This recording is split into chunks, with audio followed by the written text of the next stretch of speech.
Okay, mayong mudto na usab kanatong tanan Luzon, Visayas, Mindanao.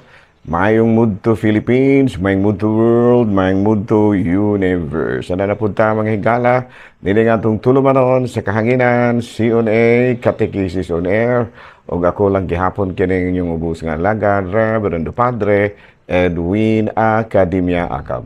Abi no adlaw na usab karon nga Lunes, tibuo kalibutan gala no. Sa Lunes karon mahigala pit sa uno na kini sa bulan sa Hulyo tuig 2024.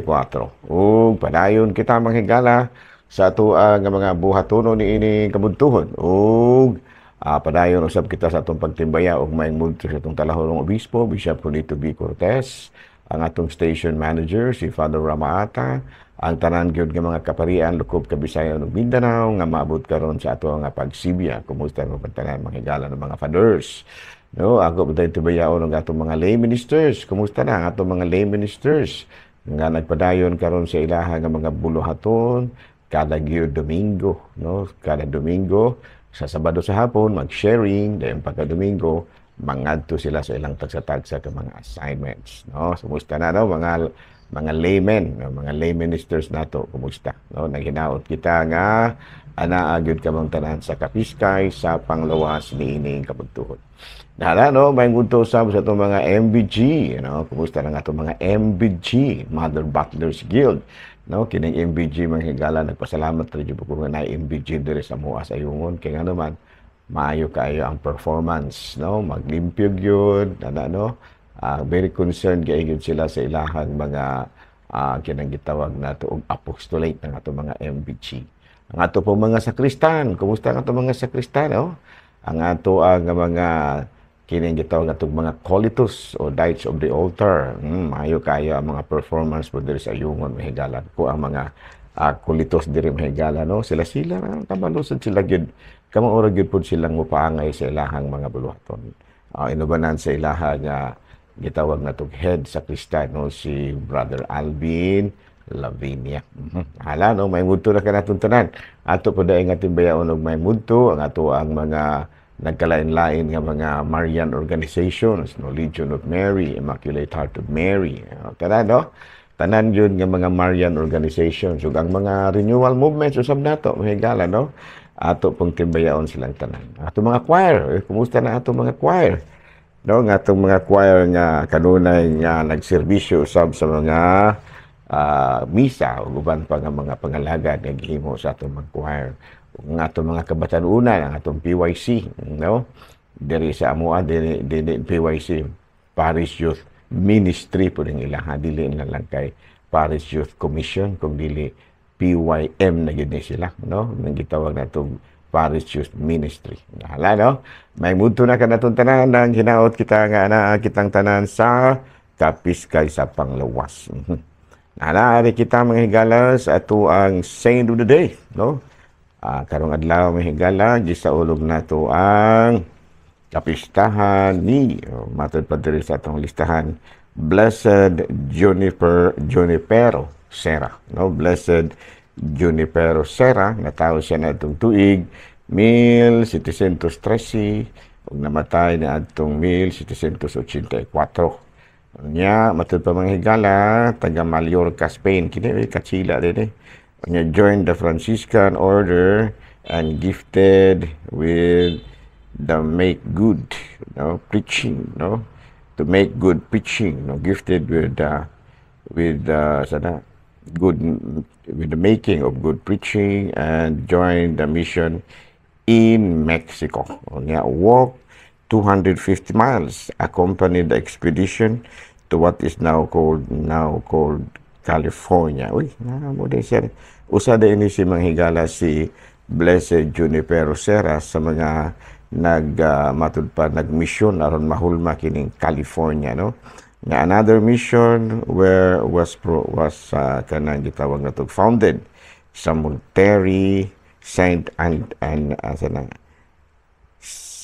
Antonio, dito San Gabriel, San Florentino, San Juan Capistrano, no? Sa ato pa daghan sila nga ato mahigala puros nga santos, no? Unya came back to Mexico City to back with the legislation and the Bill of Rights for Native Americans. On that journey, he battled the cold and hunger, and baptized over 6,000 people and confirmed, 5,000. He won their love and witnesses. So karong adlaw, especially the grief of his death. He was buried at the missions of San Carlos Borromeo Carmel and was beatified in 1988. So karong adlaw mga higala, gihinumduman nato si Blessed Junipero Serra, usa ka pari o usa ka misyonero nga nakatampo sa bugdako sa paglambo sa Kristyanismo sa lugar nga diin iyang naatuan. Sa karong adlaw mga higala, gihinumduman nato ang lain na pong patron sa Katolikong simbahan nga mao si San Junipero Serra. Alaari na kita mga higala sa atong sendod ang atuang CBCP News, balitang simbahan ini kabudtuhon. Kasiras Bishop, Rex Andrew Alarcon, nakadawat og palyong gikan sa Santo Papa. Ang Santo Papa, ang palyong nga gihatag sa Santo Papa ngadto sa mga arsobispo, nagkahulugan kini og panaghiusa mismo sa talahurong Santo Papa. Okay, ari kita sa atong Vatican News, fight for peace, not for war. Mao kana ang gisulti nga ni Pope Francis ngadto sa mga kasundaluhan. Matod pa niya, you should fight for peace and not for war. Kung makigira ka naman lamang, pakigira alang sa kalinaw o dili alang sa kagubo. Ayan, So mga kanto mahigala mga balitang simbahan ini kabudtuhon ug ari na kita mahigala sa atuang katikisa. Kumusta din ang atuang ang paryente, ang paryente ni Alice Gu. Alice Gu, nga way lain kung dili si Bandilyo 15. Bandilyo 15, lani. May mundo din namulan. Kumusta na akong amiga mahigala, Nga matud pa niya kuan kining. So ara kita mahigala sa atuang mga catechism, number 1, ari kita sa atong catechism.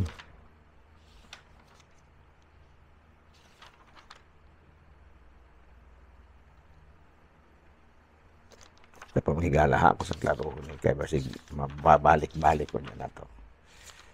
Okay. 1, 2, 3, 4. Okay. So, ali kita mahigala sa respect for the elders. So, ato ang topic karon, ang pagtahod. Ang pagtahod sa mga magulang o edad, Usa na manghigala sa ato ang nga nang gitawag nato og Roman Catholicism. Ang pagtahod sa mga kanang gitawag nato og mga magulang og edad. Unya diri sa Pilipinas ang ato ang tradisyon nga mao ang pagmamano, pagmamano or pag-amin or pag-bless ingon niya. But before that, ato na nga i-discuss kabahin kining pagtahod sa mga magulang og edad, The elders nganong ato mang yung tahuron ang mga magulang og edad. Unang-una, kung atong basahon sa Exodus Kapitulo 20, versikulo 12, tahura ang inyong amahan o ginahan, aron mutaas ang inyong kinabuhi diha sa yuta nga gihatag kanimo sa Ginoo nga inyong Dios. Sa to pa ipatahod gyud ang atong mga ginikanan. Unya sa Exodus, sa Leviticus Kapitulo 19, versikulo 32, tindog kamo ug pagtahod sa mga taong tigulang ug pasidunggi sila. Takadlukin ninyo ang Ginoong Dios, ako mao ang Ginoo. Sa pa sa Leviticus Kapitulo 19, versikulo 32, nagkanayon ang Ginoo, tahura, tindog kamo, Leviticus Kapitulo 19, versikulo 32, tindog kamo og pagtahod sa mga taong tigulang ug pasidunggi sila. Paklaro kay nga kas gisugo gyud, no, gisugo gyud sa Ginoo ang tanan nga tahuro nato ang mga tigulang, no.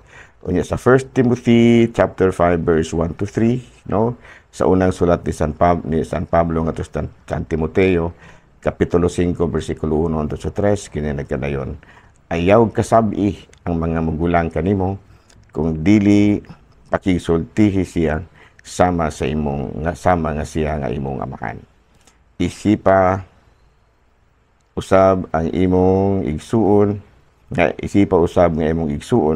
ang mga lalaki nga manghod nimong edad, ang mga babayi nga magulang nimo apan isipa nga imong magulang, no, ang mga babayi nga magulang nimo isipa nga imong igsuon, ang mga babayi nga manghod nimo isipa usab nga imong igsuon, himua kini sa bug-os mong kasing-kasing takura ang mga byuda.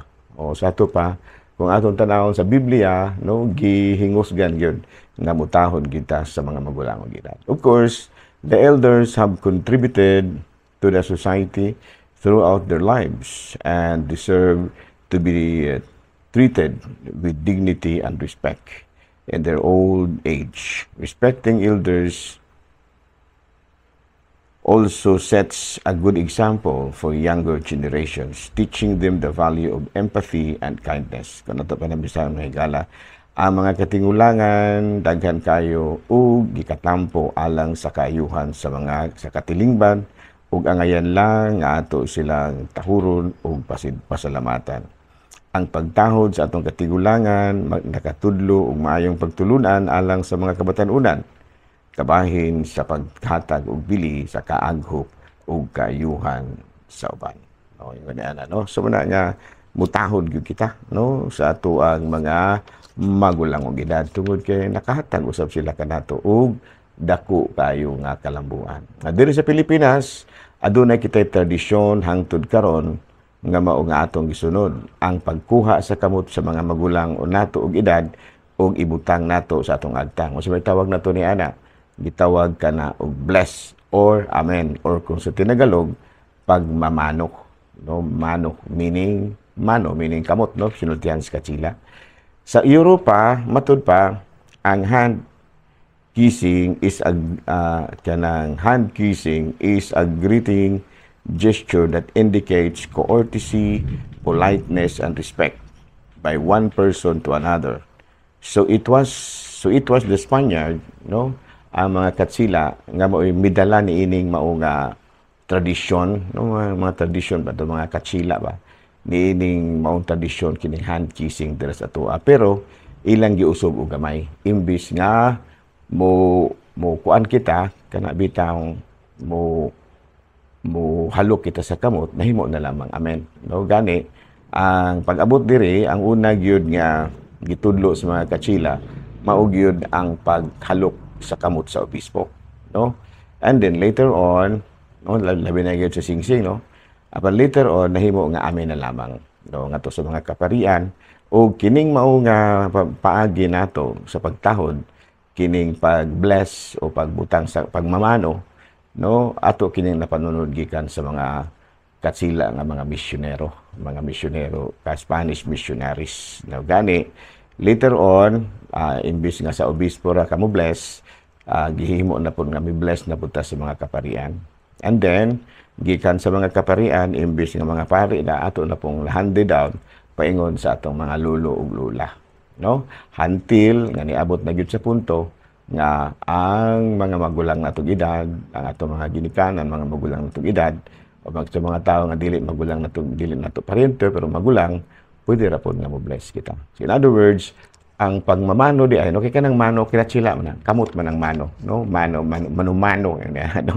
So wala nga ang maong pag-blessing nato gigikan kini sa gitudlo kini kanato sa mga Spanish missionaries. So wala nga usab sa mga kanang Catholic tradition or kanang Roman Catholic tradition nato mao ang pag-amin gikan sa mga obispo, pingon sa kaparian, gimanusab sa mga magulang og edad, labi na gyud sa atong mga ginikanan ug atong mga apuhan. Karon ang pag-amin usa na sa mga tradisyon sa mga Pilipinhon nga daghan kayo ang nakagusto. Gani daghan gyud kayo mangandoy nga unta dili gyud wagtangon kini kinaiya nga pag-amen ngadto sa mga magulang gid. Okay? So dinhi na lang uta kita kuto mga gala, ako lang gihapon kini yung ubos nga lagad, Reverendo Padre